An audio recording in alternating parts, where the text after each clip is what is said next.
Señora Bazán, muy buenas tardes. Gracias por estar con nosotros en RPP. Muy buenas tardes, Fernando, y muchas gracias de nuevo por el espacio. ¿Qué espera usted que pueda suceder en lo que queda de actividad parlamentaria de aquí hasta el viernes a la medianoche?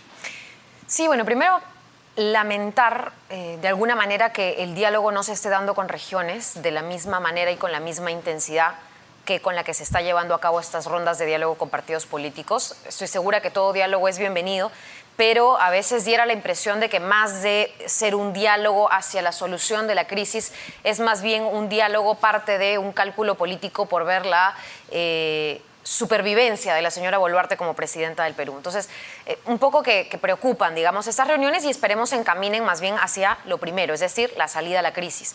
Lo segundo que le toca al Congreso es otro tema que nos preocupa. Nosotros como bancada Cambio Democrático Juntos por el Perú hemos pedido se prioricen no solamente los proyectos de adelanto de elecciones en la Comisión de Constitución para que puedan incluso exonerarse de comisión y de una vez regresar al Pleno independientemente de reglamentos, de papeles y legalidades, cuando hoy en día sabemos que la realidad sobrepasa pero hay eso. que respetar esos reglamentos, porque si se aprueban cosas no respetando los reglamentos, se anularán tampoco. Por supuesto. Sí. Creo que dentro del respeto hay mecanismos, hay otros proyectos que no son iguales, pero tratan sobre el mismo tema.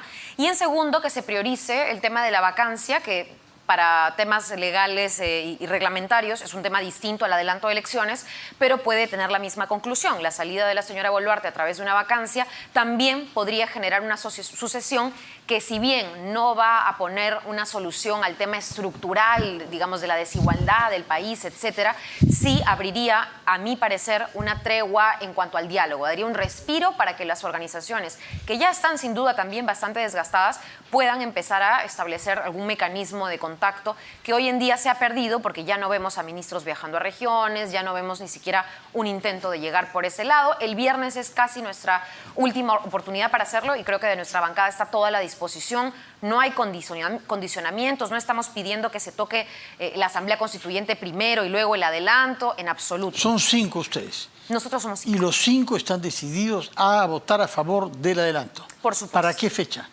Para el 2023, si todavía cabe la oportunidad, para ahora mismo. Para abril del 24, como se había votado inicialmente, con 93 votos, ¿no? Sí, yo creo que estamos en un momento en el cual, te voy a ser muy sincera y ojalá no peque de transparente en esa respuesta. Nunca se puede pecar de ser transparente, ¿eh? Salvo... Creo que diga lo que diga a veces cuando viene de ciertos congresistas, por ejemplo, Sir Bazán dice algo y ya por opinarlo está mal. Pero vamos a ensayar ahí una respuesta que creo que igual es justa. Porque creo que en un momento dado varios congresistas se han expresado en tal sentido que decían que el adelanto se dé no importa cómo. Pero igual hay que revisar bien el tema del adelanto. Yo, como te decía, quisiera que sea lo antes posible. Hay quienes me dirán grandes reformas, discúlpenme, pero no se ha planteado ninguna gran reforma fuera de la bicameralidad y la reelección de manera concreta al menos.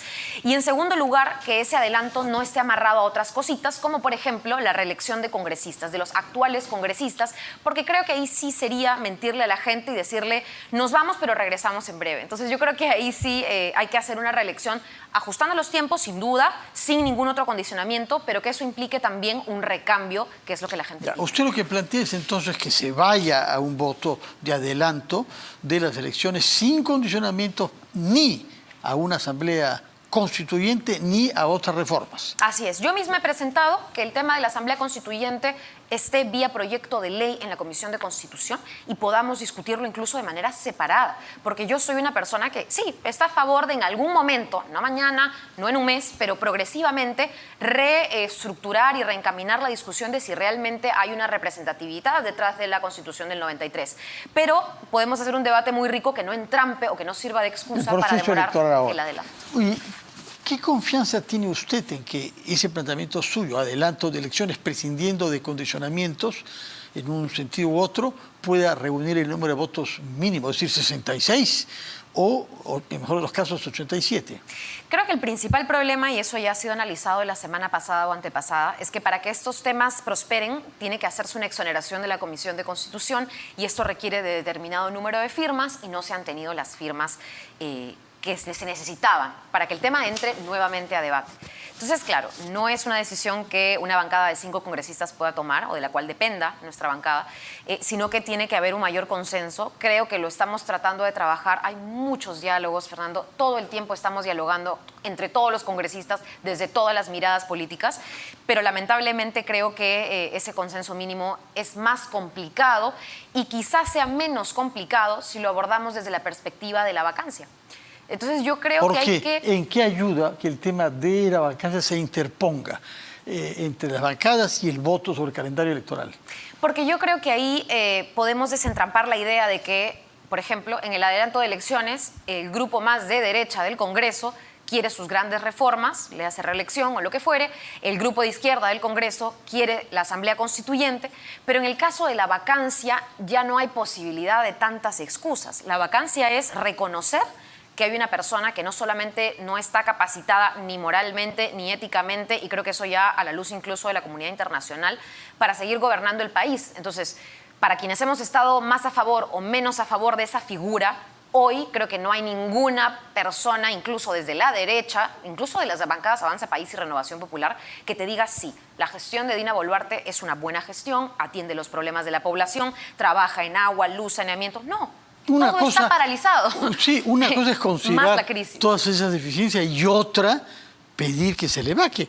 Usted ha combatido mucho el uso tan ligero de la vacancia que algunos querían hacer, pero ahora resulta que está en la posición contraria usted. Sí, creo que a mí y creo que a otros congresistas nos ha costado mucho entrar en esta figura, pero creo que después de 60 fallecidos en una crisis que no tiene visos de solución y frente a un gobierno que además no tiene ninguna otra propuesta, ningún otro trabajo, creo que ahí puede haber un mayor sinceramiento de parte de aquellas bancadas que con otra figura en el tema del adelanto puedan poner alguna otra excusa. Por mí, como yo te digo, creo que la coherencia está en el que el adelanto vaya y voto a favor. Pero si eso no se abre, habrá que buscar otra puerta. Y creo que lamentablemente estamos en una situación en la cual no podemos seguir no solamente desangrando al país. Usted dice que ha habido mucho diálogo. ¿Usted misma ha participado en diálogos con varias bancadas? Sí, nosotros hemos estado, yo no soy vocera ni vocera alterna, pero como congresista a título personal sí hemos dialogado con algunas bancadas. Porque hay algunos que no la quieren mucho, ¿no? Que focalizan su hostilidad contra usted desde otras bancadas, ¿no? Sí, yo creo que ha habido una campaña no solamente del famoso terruqueo a la que muchos políticos, e incluso antes de ser política, ¿no? Yo salí a marchar contra Manuel Merino. Y era periodista en ese momento, no era política ni congresista. Yo he salido a marchar por el Baguazo, he salido a marchar desde muy joven y he tenido una convicción que en muchas ocasiones u oportunidades ha sido utilizada para tildarnos no solamente de terroristas, tildarnos de miles de adjetivos difamatorios que hoy, dicho sea de paso, yo denuncio, rechazo tajantemente. Creo que esa animadversión tiene que ser peleada constantemente. Creo que el estigma de la izquierda tiene que ir rompiéndose y creo que tiene que haber una izquierda, por supuesto. Pero ¿hay algo de lo que usted siente que debería ser una autocrítica? ¿Hay algo que, vista la historia desde el momento que estamos ahora, hubiera decidido no hacer? Mire, yo creo que lamentablemente en este país hay muchas de las cosas que en el Congreso suceden en la que uno piensa todo el tiempo, podría haber hecho más, ¿no? O podría haber intentado más.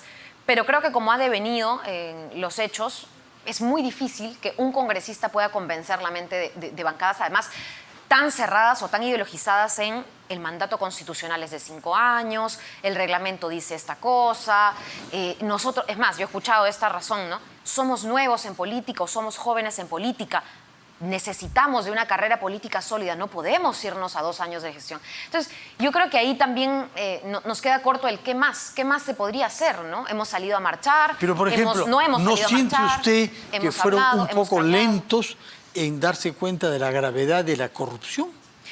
Ese es un punto muy importante. Mira, yo he visto que ahora el tema en medios se ha focalizado mucho en congresistas, por ejemplo, que han viajado, han dejado de viajar, han presentado su informe. Quien te habla jamás ha tenido ni una investigación por corrupción, ni en la Fiscalía ni en el Congreso. Nunca he tenido una investigación por algún tipo de malversación de fondos, enriquecimiento del patrimonio, ninguno de estos delitos a los que creo que el peruano ha estado acostumbrado a escuchar de sus políticos. Jamás he tenido ni antecedentes, tampoco policiales ni penales. Entonces, sí me cuesta que toda la animadversión, porque tú mencionabas mi caso en particular, sea por posturas políticas. y no por algún tipo de delito, falta, Bueno, incluso no, omisión, ¿no? Entonces, yo creo es que parte se le de la vida reprocha política también y habrá que de haber enfrentarlo. sido complaciente con Pedro Castillo mismo y con otras figuras de su gobierno sobre el cual hay graves sospechas. Iber Maraví, para mencionar un nombre, ¿no? Mire, yo creo que he apoyado, y no he sido complaciente, yo creo que he apoyado la gestión, y creo que no tiene nada de malo de decir que yo apoyé la gestión de Iber Maraví, no porque se llame Iber Maraví y haya simpatizado o simpatice. He apoyado una gestión como luego la continuaron otros ministros, incluido el más reciente, Alejandro Salas, independientemente luego de su papel en el cierre del Congreso y si lo tuvo o no, por los temas que se conversaban y que se realizaban. Se aprobó el Decreto Supremo 008, que pone límites a la tercerización, algo que yo conversaba ahora, incluso está en una mesa de trabajo con los Países Bajos, de Europa y de otros, porque la tercerización en particular en la minería es un tema que ha preocupado. Sí. He trabajado con estos ministros con los que tú mencionas, por ejemplo, temas de derechos laborales para poder asegurar que el personal CAS tenga además cierta estabilidad laboral, cosa que ahora parece estar siendo afectada por las nuevas gestiones entrantes de los municipios. Entonces, digamos, ser complaciente, yo nunca he dicho que esté bien la corrupción, yo nunca he dicho que no se investigue. Pero Lo que digamos sí he dicho que es no- démosle un poco de estabilidad al país y defendamos las buenas cosas de un gobierno que ha sido elegido, nos guste o no, por la mayoría de peruanos. Sí. Y en eso me mantengo. Ya, pero en ese caso Dina Boluarte también ha sido elegida. Por en la supuesto. misma fórmula, sí. Yo he respetado la sucesión constitucional, pero hoy en día Dina no gobierna con los que votaron por Pedro Castillo. Dina gobierna con la oposición de Castillo, es decir, quienes le dieron el voto de confianza ha sido el Fujimorismo, Avanza País y Renovación Popular, bancadas que hoy, por cierto, están reconociendo que la señora no ha podido hacer absolutamente nada ni por la crisis ni por el país, ¿no? Ahora, por otra parte, a propósito del diálogo que usted dice haber mantenido con colegas de otras bancadas, ¿qué es lo que motiva a muchos colegas suyos no querer adelantar las elecciones? Mire, yo tengo ahí varias sospechas, ¿no? Yo he escuchado de todo, como decía, está el formalismo o el hiperformalismo de decir una cosa debatida ya no se puede volver a debatir, o el mandato constitucional da para 5 años, cuando sabemos que los mandatos constitucionales se interrumpen por vacancia, por fallecimiento. O sea, hay una serie de causales, ¿no? A nivel formal incluso. Entonces, argumentos formales que se pueden rebatir con argumentos formales. Pero al mismo tiempo sí creo que, y esto lo ha dicho el periodismo, ¿no? Deben haber congresistas que han asumido un cargo, digamos, y han cambiado de alguna manera toda su vida. Hay congresistas que de regiones han pasado a vivir a Lima. No sé, pero todas estas cosas que creo que la prensa evidencia o muestra o expone, ya para que la gente forme su propia opinión, son cosas personales.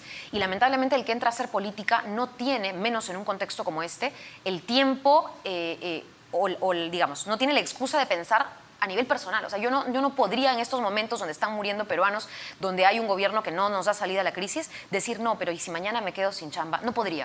O sea, no podría evaluar algo que le pasa al país o cuestiones personales, porque creo que sería de lo más egoísta y creo que para tal caso uno no debió haber postulado, ¿no? Si uno va a pensar en el Congreso como un trabajo para uno y no para el resto, entonces ahí creo que está el entrampamiento, ¿no? Y la duda. Ahora, veamos otro desafío al que está confrontada ahora, tomar una posición crítica con lealtad a sus convicciones, pero también con lealtad a nuestro país, respecto a las declaraciones hechas por el presidente colombiano Gustavo Petro sobre la Policía Nacional Peruana, ¿no?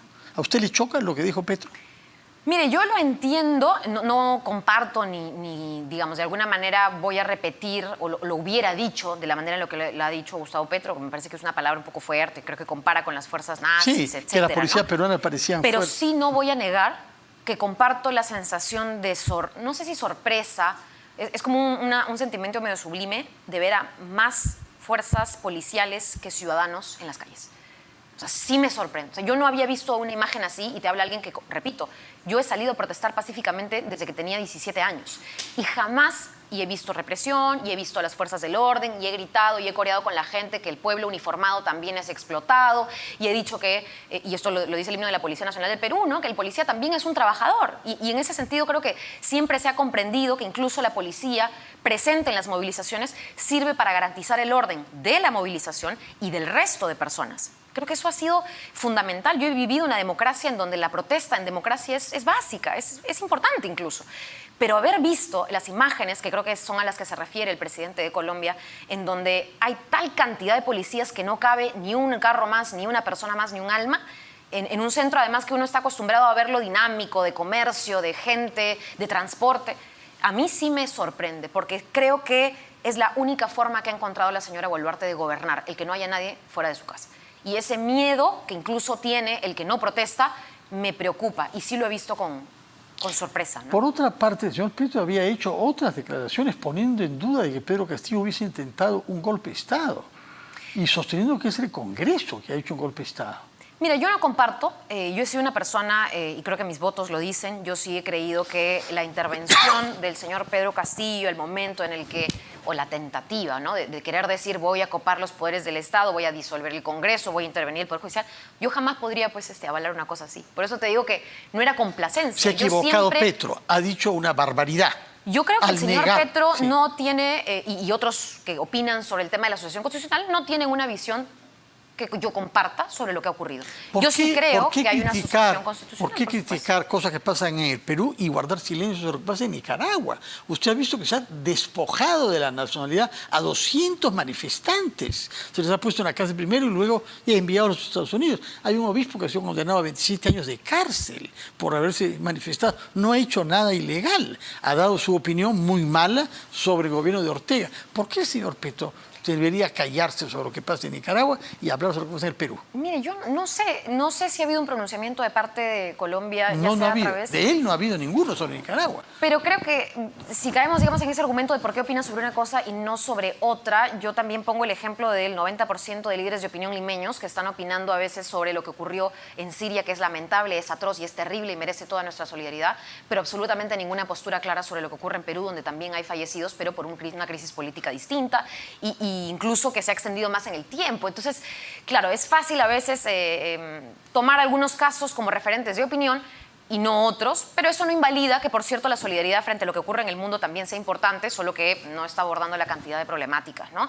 Ahí sí yo no estaría en la mente de Gustavo Petro para decirlo, ¿no? Lo que sí te puedo decir, porque creo que estas preguntas tienen un trasfondo, yo sí soy una mujer de izquierda, comparto que hay muchos gobiernos en Latinoamérica, incluido el del señor Petro colombiano, yo he estado además y lo he conocido en el cambio de mando del presidente chileno, y respaldo las agendas que tienen para con su población. En Colombia se ha hecho una agenda tremendamente, para mí ha sido increíble lo que ha hecho Gustavo Petro, de juntar a derecha e izquierda y plantearse una agenda de gobierno con ambos. Es increíble. Estuve en Colombia también, por cierto, no me pagó ese viaje al Congreso, por cierto, y estuve en una agenda de trabajo de solo 2 días, suficientes para darme cuenta que se está logrando un diálogo. Ojo, estamos hablando de un país que ha sido muy afectado por la guerrilla. Pero la derecha también tuvo diálogos. Ahí sabe usted que Santos logró eso es lo que debe primar. Para adentro, lo que sí. más me queda a mí del gobierno colombiano, que yo saludo y creo que está bien encaminado, al menos en estos primeros meses, es que ha habido un diálogo que nos falta aquí. Independientemente de la valoración que pueda tener el señor Petro ya de Perú, que está bastante Pero lejos, como ¿no? peruana y como congresista se siente herida de que se diga de su país que estamos ante un gobierno usurpador y golpista. Y es una distorsión de la realidad que la hiere en su sensibilidad democrática, ¿o no? Sí, yo creo que no comparto esas declaraciones, pero creo que si hay algo en lo que sí coincidimos es que este gobierno está gobernando gracias al poder y no gracias a la democracia. Eso sí me queda claro. Bueno, por otra parte, usted ha sido objeto de una denuncia constitucional y una demanda de inhabilitación de 10 años. ¿Por qué esto? Explíquenos, cuente, ¿qué sabe usted de esto? Poco, eso me cuentan que todos los días sale algún congresista diciendo voy a denunciar a Sigrid Bazán, y como hay comisión de ética, hay subcomisión de acusaciones constitucionales, bueno, ya me he perdido entre todas las denuncias que de repente se presenten. Esta creo que sí se presentó ante la SAC. Y por su comportamiento cuando la policía entró a San Marcos, ¿no? Sí, se han dicho muchas cosas falsas, ¿sabe? Yo he mandado una carta notarial también en ese sentido. No solo a medios de comunicación, a la rectora de San Marcos, a quien yo tengo el total de los respetos, pero ella afirma en 2 declaraciones a 2 medios, primero dice un nombre Shirley, no sé a quién se refiere. A usted, bueno. Me imagino. Su nombre sigue. Y luego en otra declaración dice Sigrid Bazán, entonces sí, de repente por ahí va la historia. Y dice Guillermo Bermejo también, yo no soy abogada ni conozco el caso específico del congresista Bermejo, pero él no estuvo en San Marcos ni siquiera cerca de la universidad. Entonces, y dice que los dos, en este caso sobre mi persona, yo estuve al momento de la toma. Para la rectora ha sido no una toma, sino una usurpación, cuando sabemos que el delito penal de usurpación tiene mucho que ver con despojar al dueño del bien. Y yo no veo que eso haya ocurrido. O sea, hay un tema legal sobre el cual creo que yo no quisiera profundizar o comentar, pero lo que yo hice lo hicieron como 10 congresistas más, y es, sí, respaldar una manifestación en la cual los estudiantes jugaron un papel, y el día en el que voy, fue creo que al mediodía, 1 de la tarde, converso con algunos de estos estudiantes, digo, hay que dialogar mucho, hay que demostrar que aquí no hay violencia, que aquí no se está afectando la universidad y mucho menos se está afectando a otras personas, y creo que eso se debe decir, y ojalá que en ese marco del respeto, porque me recibieron de manera muy respetuosa, hice un pequeño diálogo con algunas personas ahí, y me retiré y declaré a la prensa. Estuve ahí, estuvieron todos los canales, y dije lo que había conversado. Es más, un señor de regiones me regaló una bolsita de café que era de Satipo, o no recuerdo de qué región. Y lo mismo hicieron otros congresistas que fueron a visibilizar lo que pasaba a horas del día cuando ya habían ingresado las personas al campus. Entonces, un poco para contar lo que ocurrió. Y lo segundo es que de alguna manera se pide una inhabilitación por 10 años de toda vida pública. O sea, no solamente de no postular, sino no trabajar en el Estado. Entonces, yo creo que esa desproporción dice mucho de quien denuncia, que es la señora Patricia Chirinos, que creo que además tiene otro nivel de denuncias, más bien a nivel personal, sobre las que tendrá que responder ella. Pero hasta ahora no hay absolutamente nada mío, ni sobre temas irregulares, como te he dicho, ni corrupción, ni mal manejo de absolutamente nada. Creo que mi despacho y quien te habla hace y realiza todo con total transparencia. Incluso en las movilizaciones hay registros fotográficos, audiovisuales, y hay redes sociales en las que yo pongo, incluso cuando asisto a una movilización de manera pacífica. Entonces, creo que por ese lado no tengo absolutamente nada que temer, y siempre y cuando, por supuesto, no se use el poder político más bien para querer amenazar a la oposición o para querer amenazar a voces distintas, que yo creo que ahí sí estaría en gravedad nuestra democracia y la institucionalidad del Congreso, que ya tiene una seria afectación en la desaprobación que posee, y que pues tratando de inhabilitar a diestra y siniestra a todos los congresistas de izquierda no va a solucionar ese problema de legitimidad, ¿no? Antes de separarnos, quería hablar sobre un tema que tiene que ver con un proyecto de ley que ha elaborado, me parece, usted, y que ha presentado ya, sobre el límite de edad para los trabajadores, y la propuesta es elevarlo hasta los 75 años. Sí. He visto que ha merecido muchas críticas. Algunos consideran que no está ubicada en la realidad social de nuestro país y que está pensando en el sector más alto, que tiene una longevidad mayor que la mayor parte de los trabajadores de nuestro país. Explíquenos cuál ha sido su motivación y por qué alargar la edad laboral hasta una edad que es tan rara en el mundo, ¿no? Hasta 75 años. Sí, no es tan raro, pero en todo caso, gracias por la pregunta. ¿Dónde hay hasta 75 años? Ni en Noruega, ni en Japón. Lo que pasa es que se está confundiendo el tema de la jubilación, que está reglamentado y regulado, ¿no es cierto?, en los decretos que ven el tema del sistema de pensiones, etcétera. Es decir, al día de hoy, incluso con el dictamen aprobado y si se aprobara en el Pleno, no hemos tocado la jubilación. La jubilación en este país es a los 65 años.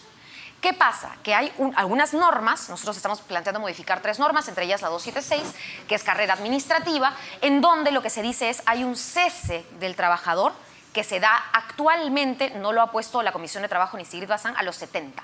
Nosotros lo que hemos planteado es que ese cese, ¿no?, sea hasta los 75 de manera voluntaria, es decir, que el trabajador diga, yo, Fernando Carvalho, o cualquier persona, Sigrid Bazán, tengo 70 años, 71 años, quiero seguir trabajando, en este caso 70, quiero seguir trabajando, creo que tengo las condiciones para hacerlo y el servicio se sigue requiriendo, sobre todo cuando hablamos de la carrera administrativa y hay muchas personas que tienen mucha experiencia, ¿no?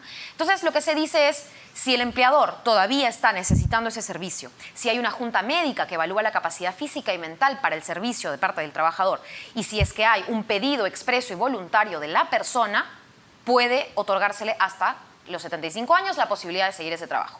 ¿Quiere decir de que no se va a contratar a gente joven? En absoluto. Es más, mi despacho... No, se va a contratar a menos gente joven de todas maneras. No, en absoluto. Si las personas se quedan... En Francia ha habido 1 millón de personas en París, 2 millones en el país, para protestar sobre una reforma que es pasar de los 62 a los 64. Pero ojo que no es jubilación.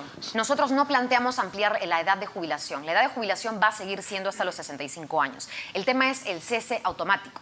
Que el cese automático pueda, de manera voluntaria, y si se cumplen con ciertos requisitos, eventualmente alargarse. Porque a los 70 te mandan a tu casa, quieras o no. Puedas correr una maratón si quieres, pero no. Hay congresistas, Fernando, que tienen 80 años, hacen mejor su trabajo que otros congresistas que tienen 25. Entonces, digamos que es relativo, pero tiene que cumplirse ciertos requisitos y la jubilación sigue siendo a los 65 años de edad. Lo otro que hemos hecho son proyectos de ley para más bien facilitar que los jóvenes que tienen 17 meses esperando por su cartón, que es su título, su grado, su diploma de bachiller, puedan ya, sin la tramitación del cartón, pero habiendo cumplido con los requisitos por ley, entrar a postular a un trabajo y creo que eso le va a permitir a muchos jóvenes trabajar. ¿Qué otra cosa hemos hecho? Instalado una mesa para que podamos pasar a un sistema de pensiones digno, porque esa es otra preocupación. Claro, la gente no se quiere a veces jubilar porque no va a cobrar nada de pensión y quiere hacer un poquito más de caja. Eso es un tema aparte. Ese tema lo vamos a abordar. Ya empezamos estas mesas de trabajo. Entiendo que la Comisión de Economía está haciendo también su labor por su lado y lo que queremos es juntar todos los insumos posibles para que tengamos pensiones de verdad y no solo cuentas de ahorros individuales como es lo que existe. Una última pregunta respecto a los diálogos que ha lanzado la señora Boluarte, que se ha reunido ya con Somos Perú, y me parece que está reunida en este momento con Fuerza Popular. Mañana está previsto APP y algún otro partido. No sabemos si Verónica Mendoza será invitada, quizás no, porque su partido creo que no tiene registro, pero si fuera el caso, debería ir Verónica Mendoza. ¿La acompañaría usted? Mire, yo creo que estamos hablando de la responsable de una masacre en nuestro país y discúlpame que aquí sí ponga un tono un poco más fuerte porque creo que no hay ninguna legitimidad de este gobierno para pedir un diálogo y lo han demostrado las propias organizaciones sociales que son las que lideran esto. Aquí no lidera Verónica Mendoza, Sigrid Bazán, aquí no lideran 3 políticos, sino que acá el político más bien se ha visto deslegitimado y es la población la que ha decidido tomar por su propia cuenta algún tipo de acción sobre lo que ocurre. Y ahí es donde tipo de acción. ¿Toda la acción tomada le parece a usted legal? No, yo creo y he condenado, creo que aquí en este programa, Sí. y lo vuelvo a hacer si no, el tema de las tomas de aeropuertos, yo no puedo estar a favor de eso. Yo no estoy a favor de la violencia, yo no estoy a favor de que se destruyan los edificios de las instituciones públicas. Y lo que siempre he dicho es que tienen que haber canales institucionales. El momento en el que se desbordan las cosas y dejan de ser democráticas y dejan de ser pacíficas es porque no existen instituciones que las canalicen. Solo que, claro, cuando uno escucha esto desde un análisis, lo te puede tergiversar, pero no es lo que Sigrid Bazán quiere que ocurra, es lo que pasa en nuestro país. Ha pasado en el Baguazo, ha pasado en conflictos sociales en otros gobiernos, en donde hasta el día de hoy, por cierto, los responsables políticos son los que más tardan en salir a la luz.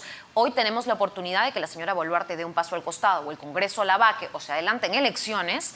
¿Para qué? Para que los responsables políticos claramente identificables puedan finalmente. Hemos visto ahora las necropsias, ya no estamos hablando de diciembre, ya estamos a finales de febrero, mediados de febrero, hemos visto los análisis de proyectiles por arma de fuego, hemos visto los abusos policiales, se han visto los videos recientes de Andahuaylas, de Juliaca. Estamos hablando de, por cierto, violencia condenable de parte de población enardecida, furiosa, yo no sé, incluso hasta delincuencial, y lo comparto, pero estamos viendo también asesinatos que desde el Estado tienen que investigarse y, por cierto, en el fuero civil. Entonces, yo creo que ahí interlocución válida, muy difícil de hallar, ¿no? Bueno, usted se negaría en todo caso a acudir a una convocatoria Yo eventual. creo en el diálogo, pero creo en un diálogo sincero, no en un diálogo apuntándote, ¿no es cierto?, amenazándote, habiendo puesto en riesgo a tu familia, habiendo quizá, ¿no es cierto?, Pero matado a tu familia, entres a dialogar con todo eso ha sido hecho por la señora Boluarte. Yo creo que el gobierno de la señora puesto en riesgo Boluarte, su familia. incluido su ministro, ha puesto en riesgo la familia de muchas personas. Está la madre de uno de los últimos fallecidos, si no me equivoco, en Puno, que ha salido a decir no solamente, incluso, y yo he lamentado terriblemente el asesinato, porque fue asesinato de un policía. Y esas cosas no se pueden dejar así nomás. Hay que ver los responsables del asesinato de esa policía y los propios familiares le dicen al gobierno, ¿qué ha hecho usted por proteger también al señor policía? ¿Y qué hace usted por salvaguardar la vida de tanto fuerzas del orden como fuerzas ciudadanas, que finalmente terminan siendo la mayoría que ha caído en estos conflictos sociales? Yo creo que ahí Bazán, es el le agradezco su presencia acá, le agradezco el énfasis que ha puesto en su fe en el diálogo, que usted cree que debe prevalecer en el Congreso, aunque parece que tenga dudas porque ese diálogo conduzca a un adelanto de elecciones, pero se negaría a un diálogo con la presidenta porque la considera responsable de una masacre, lo que nos ha dicho. Bueno, muchas gracias por su presencia y muy buenas noches. Vamos a hacer una pausa y retomamos las cosas como son.